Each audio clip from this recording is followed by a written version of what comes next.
Kasama ang isang dalubhasa sa Japanese map, samahan niyo kami, ipasyal natin siya sa isang waterfalls. Dala ang kanyang original map, pupunta tayo sa bahagi ng Quezon, probinsya ng Nueva Vizcaya.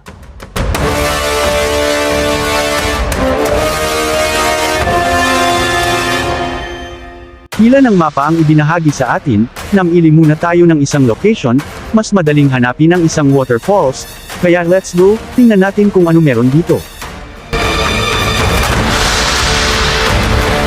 Tubig ang panlaban sa mahaba habang lakaran.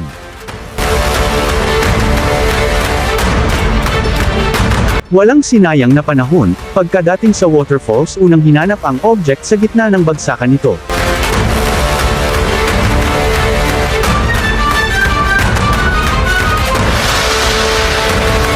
Nakasulat sa mapa, 3 truckloads ang nakabaon sa bunker, ngunit may isang load sa gitna lamang ng sapa.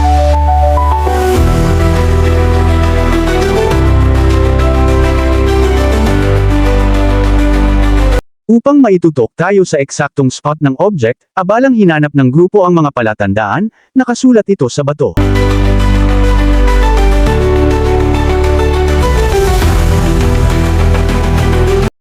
Isang geophysics penetrating radar naman ang ating ginamit upang alamin ang mga abnormality sa ilalim ng lugar na ito.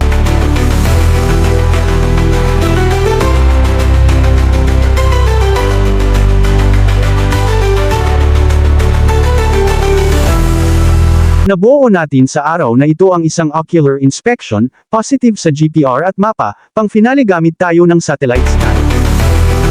Exact location natin itong bundok, nasa kapaligiran nito ang waterfalls at ang mahabang sapa indicated sa Japanese map.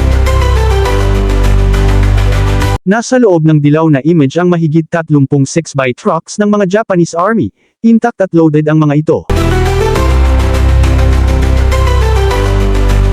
Kasama ang multi-million stakeholders, funded na ito upang i-retrieve sa madaling panahon.